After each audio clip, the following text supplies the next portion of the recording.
Inggris tak mau bantu Malaysia, si Atuk sudah terlanjur sombong. Pembenci Indonesia di Malaysia sudah terlanjur jiper. Setelah tahu kekuatan militer Indonesia ternyata jauh lebih hebat, bahkan nomor 1 se-Asia Tenggara, dan peringkat 13 dunia. Walaupun si Atuk Malaysia terkesan ngawur, tapi seandainya ini terjadi, dan Inggris menolak ikut campur, dan Malaysia pasti berpikir ulang untuk menyerang. Apalagi berperang dengan Indonesia. Malaysia tidak akan menyerang Indonesia, itu betul, karena Malaysia tidak punya kekuatan militer yang signifikan yang boleh menandingi kekuatan militer kita, ya. Lalu yang kedua, Indonesia juga tidak akan menyerang Malaysia karena Indonesia memang tidak perlu untuk menyerang Malaysia untuk menghukum Malaysia, ya. Jadi kalau misalnya ada konflik yang lebih teruk lagi, ada perselisihan yang lebih teruk lagi, dan Anda di pihak yang salah dan tidak mau meminta maaf, negara Anda tidak mau meminta maaf, dan itu menimbulkan konflik dua negara yang sangat serius, maka resikonya adalah penurunan status diplomatik. Kita tidak perlu berperang, ya, dan kita boleh menjatuhkan berbagai macam sanksi kepada negara Anda. Misalnya, kami boleh menutup wilayah udara kami dan juga wilayah laut kami. Jadi kapal dari negara Anda, dari Semenanjung mau ke Borneo Utara, itu harus memutar di atas wilayah kami. Masuk ke wilayahnya Tiongkok mungkin, ya. Di atas Natuna kalian harus berputar pesawat kalian. Lihat gambar ini, ya.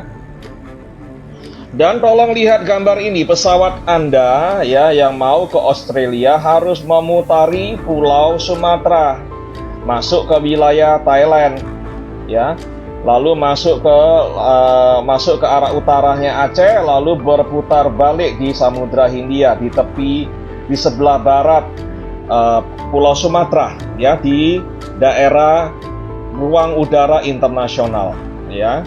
Bukan di teritori kami. Kalau pesawat kamu mau pergi ke Australia harus macam ini, putar, ya. Kami boleh menjatuhkan sanksi semacam ini. Dan ini sudah terjadi saat perang Ukraina dengan Rusia, ya.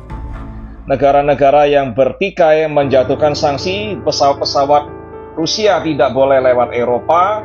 Nah, pesawat-pesawat Eropa tidak boleh melintasi Amerika, dan Eropa tidak boleh melintasi wilayah udara Rusia, ya. Sekutu-sekutu negara barat pun tidak boleh melintasi wilayah Rusia. Oke, dan itu cukup menyengsarakan pihak-pihak yang terbabit. Oke.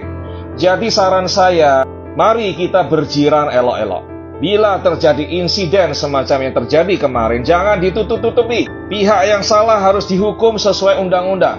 Kemudian mangsa atau korban harus dibagikan kompensasi. Karena di situ ada janda, ada anak yatim yang terbabit.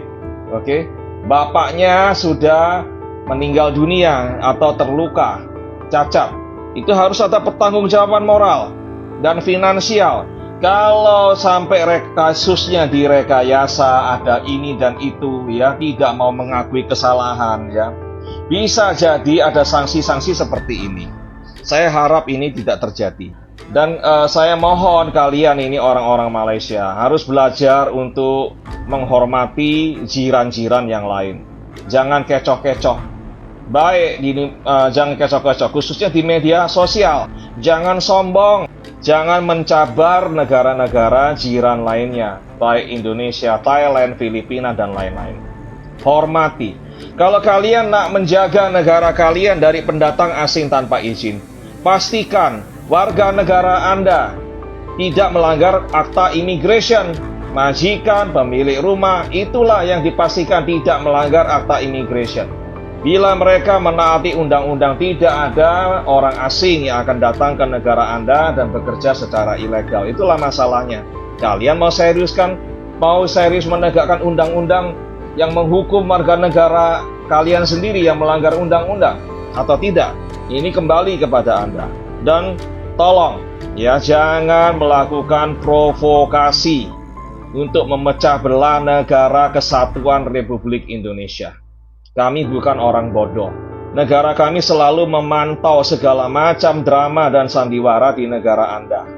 Kami punya duta besar, kami punya KBRI, kami punya Badan Intelijen Negara, dan kami punya netizen-netizen yang sayang kepada negaranya. Dan kami boleh memantau media sosial dan lain-lain. Segala upaya untuk memecah belah negara kami, mengadu domba, kampanye hitam kepada negara kami, pasti akan kami reaksi.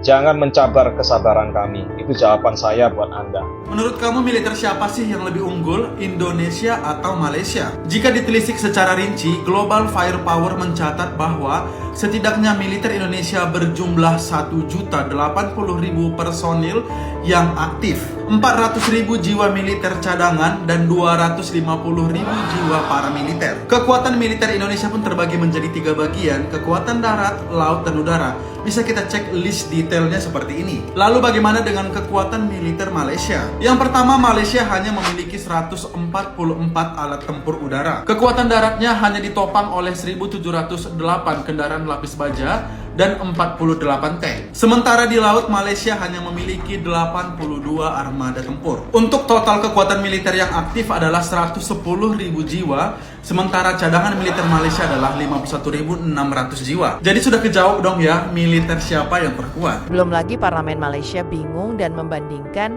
bagaimana bisa menandingi Indonesia. Kekuatan militer kita jauh di bawah Indonesia dan bahkan helikopter saja kita masih menyewa. Poland has signed a contract worth 8.25 billion zlotys atau 1.83 billion US dollar to buy 32 AW149 helicopters from Italian defense group Leonardo, the Polish defense minister said on Friday. Ini menunjukkan bahawa mereka ni beli murah sangat, 1.83 billion US dollars. Lebih kurang kata 8 atau 9 bilion ringgit. Yang kita ni sign kontrak 28 buah helikopter 16.6 bilion ringgit. Sewa pula tu, bukan belian, sewa. Yang inilah kami perjuangkan demi untuk rakyat. Kita tidak mahu masa depan generasi yang akan datang yang akan bayar. AW149, helikopter perang atau mainan orang atasan. Rakyat Malaysia patut buka mata, buka seluas-luasnya. 28 unit helikopter AW149 disewa dengan harga 16.6 bilion dan 1 unit khas diberikan kepada Jabatan Perdana Menteri. Walaupun Panglima Angkatan Tentera kata sewa AW149 tujuan nak buat combat, search and rescue, tapi kenapa sebiji lepas ke Jabatan Perdana Menteri? Nak tanya sikit, JPM nak combat dengan siapa? Nak combat dengan bayang-bayang sendiri ke? Nak search and rescue siapa? Nak search manifesto yang hilang ke? Atau nak rescue populariti yang semakin tenggelam? Lagi pelik, ada laporan kata helipad baru dibina di JPM semasa pemerintahan Anwar Ibrahim. Kalau betul, ini strategi perang atau persediaan evakuasi kecemasan? Dari jauh bunyi berdegung. Helikopter terbang megah di angin. Bukan ke hutan, bukan ke gunung. Mendarat di Putrajaya. Nampak ada yang teringin.